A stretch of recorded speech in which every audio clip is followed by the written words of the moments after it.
Hello everybody, this is Jacob from Jacob's Android, and I'm proud to announce my first and final review over the HTC Evo V 4G, as well as the specs that I'll give beforehand.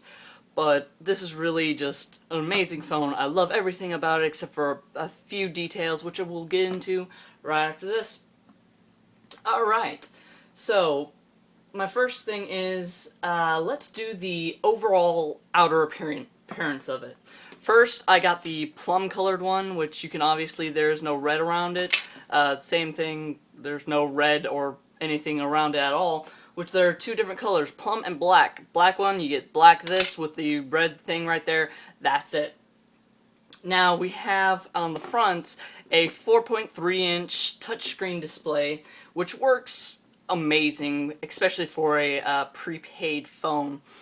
I really see this phone as something that should not be on a prepaid market, simply because it is too good for a prepaid market.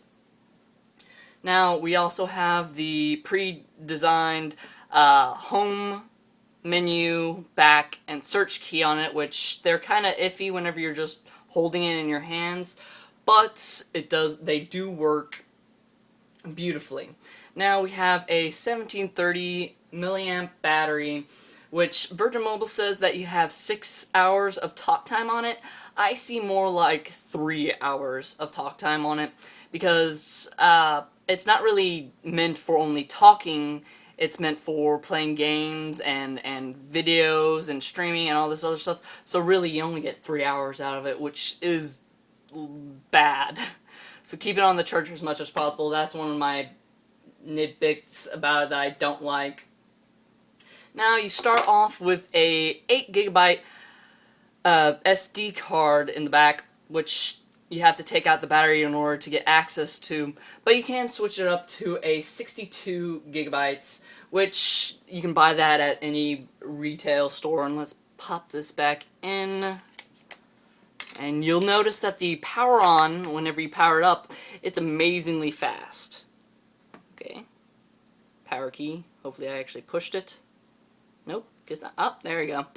And the power on is amazingly fast for this, because there's actually a setting in there that you can make it power up faster, but that later on. You have a 3.5 millimeter audio jack, and right here where you charge it, you can also have the, it is a mini or micro USB port, but you can have a HDMI capable adapter, a HDMI to micro USB adapter that you can buy $12 and then some shipping at Amazon, and you just plug it in, plug that into an HDMI cable, and that will go straight into your computer, your TV, and you can watch everything, mirror everything you do on here up to 1030, I believe, 1030 HD, whatever, sorry.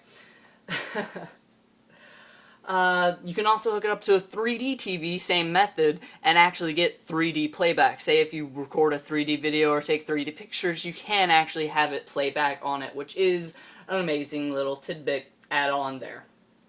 Now, let's just power that off with the power key. One thing that I did notice, power key is unusually easy to power on and off when in your pocket, so that's kind of a soft key, if you will. Now, the shutter button is, let's see if we can get a good zoom in on there. The shutter key is right there. It's big, it's bulky, and I absolutely love it, because I love taking pictures. I'm a picture fanatic. So whenever I do, I just love to be able to actually touch it instead of having to just touch the screen. That's beautiful.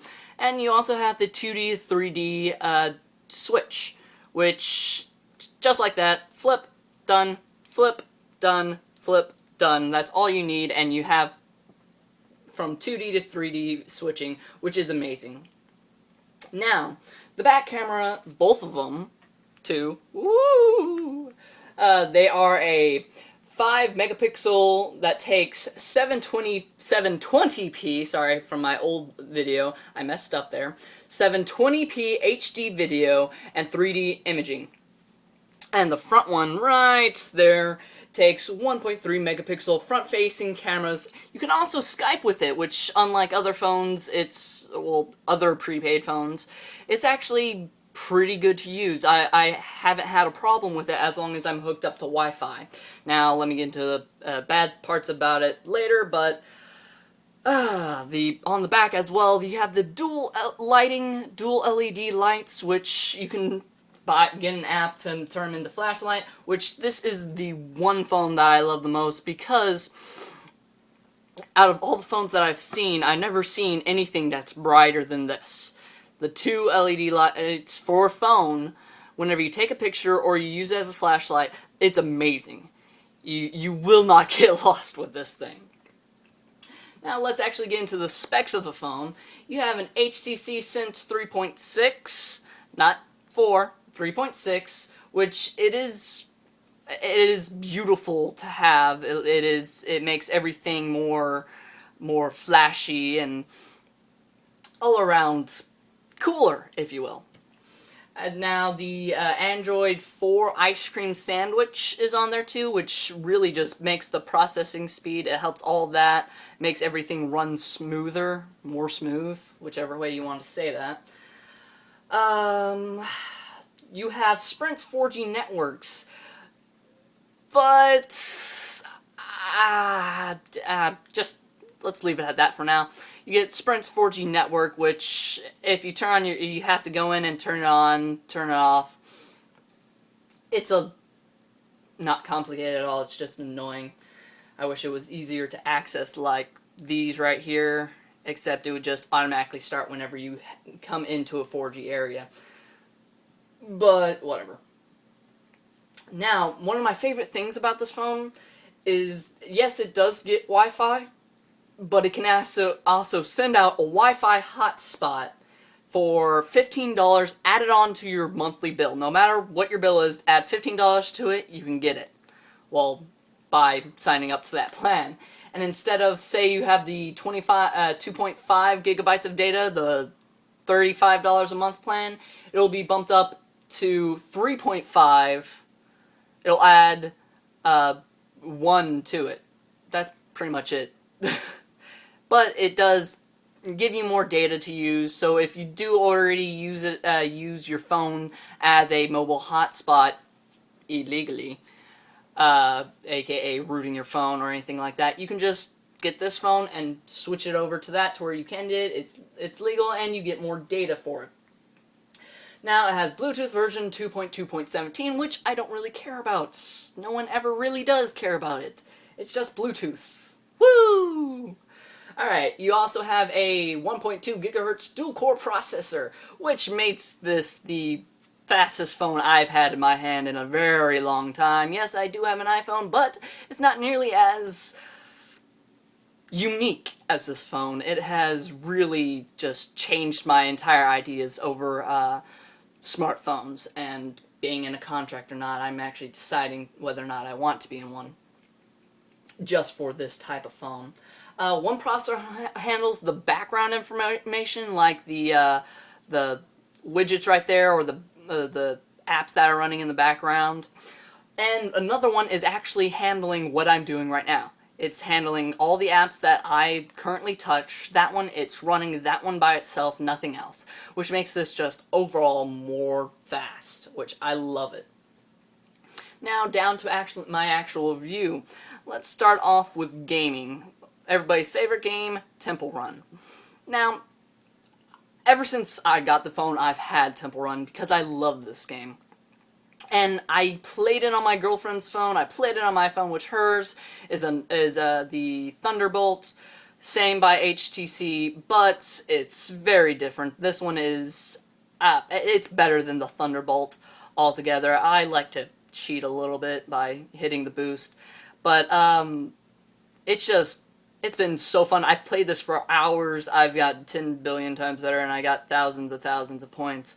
And I find this game to be a really unique, I guess I would say a really unique game to play on this, because with every touch that you do, it's so reactive. It's so it makes you feel like you're a part of the game, which is really beautiful. And let's go ahead and stop playing this game. Just gonna go die somewhere. There we go. So that we can continue on with this review. But all the games are like that. I've only had one game not be able to run nearly as smoothly, and that one was a bootlegged game, so I'm pretty sure it's because I was doing something slightly illegal. Now, let's go into videos. Like YouTube or Netflix. Let's try YouTube, because it's less copywritten, I would say. I wouldn't have to go under any legal issues for that. Let's go into YouTube, and the streaming, let's watch iPod Uplink YouTube video. Let's turn down the volume so that you can actually hear me. Now, the video, watching the videos, it's completely different from usual ones. Yes, it is playing. I just have it to where, see, there goes the touch button, the soft touch button, see? Just told you so, God. Alright, now, the entire YouTube layout is completely different than what it used to be, at least for me. For my other two Virgin Mobile phones, you click twice to have it turn on and off instead of having one down here, which I like that because it didn't intrude on what I was watching, and I could double click anytime that I want to just to have it come up or not, which now it did the crap. Technical error, my mistake, but I've been watching Netflix and all this other stuff. Burn Notice, love it. Sorry, I'm a nerd. But it does work beautifully on this, and really I wouldn't see any other phone for me right now. But since the beginning of this video, it's only been a couple minutes, and it's already gone down 2 bars, which the battery is kind of... It's the worst battery I've seen on any phone, really, because like I was talking about earlier, 3 hours of talk time.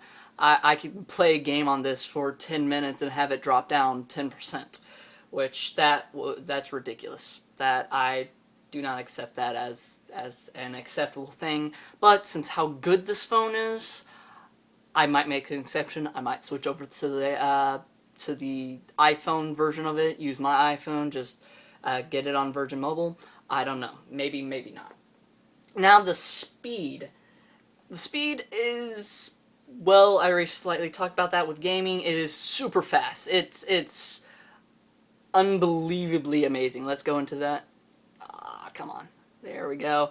Nice little pinwheel action. You can go on each side. Carousel action, actually. But I really like that. That's fun to have. And it is super fast. It is snappy. Everything that I tell it to do, it does. No matter what, it just does. It's at my fingertips. So that is amazing. I love that. Now the internet speed without Wi-Fi. I slightly talked about it before too. It sucks. It really does. It is if you are on the internet all the time and this is an internet phone for you, don't get it.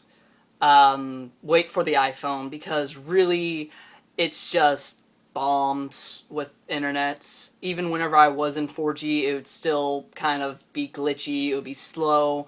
It was really, I think there's something wrong with the antenna on here to make it so crappy, but I'm pretty sure they did that because it is a Virgin Mobile phone. But as long as you're hooked up to Wi-Fi and that it's plugged in, literally there is no problems with it. It's better than the iPhone. But I know there's a lot of people out there thinking, you dumbass, there's nothing better than the iPhone. Yes, there is. Just, it might not be this phone, but there are phones better than the iPhone currently. I don't know about that new iPhone that's coming out soon, but till then, this is the better one from these. Now, let's talk about the 4G. 4G doesn't, you have to actually go in and activate it. Where I'm at and where I live, 4G doesn't work. You have to go all the way over to the closest big town in order to get it, and I really don't like that. Until they really get 4G everywhere, 3G is going to be the primary use of this. And I was going to use an internet speed test for it, but I really don't want to. There are plenty of forums out there telling you how crappy the internet is on the Evo 3D, and the Evo 4G is the V4G is the exact same thing. So really, just blah on you, Virgin Mobile, for making this so crappy. Hopefully they don't do the same thing to the iPhone coming out. So this is my full review of it. I'm going to come back later, maybe for some just gaming apps reviews and other reviews of that sort. Hope you like it. Please rate, comment, subscribe. Please tell me, guys, what else do you want to see in this review? Besides me jumping off a cliff, because I know the iPhone posse is hating me right now. But what else would you want me to do on this? And I'm going to do a few reviews over Cydia and all this other stuff. Sorry I've taken up so much time of yours. Thank you so much for staying tuned, and please come back again for other reviews and other videos based around this and other phones. This is Jacob from Jacob's Android, signing out. Goodbye.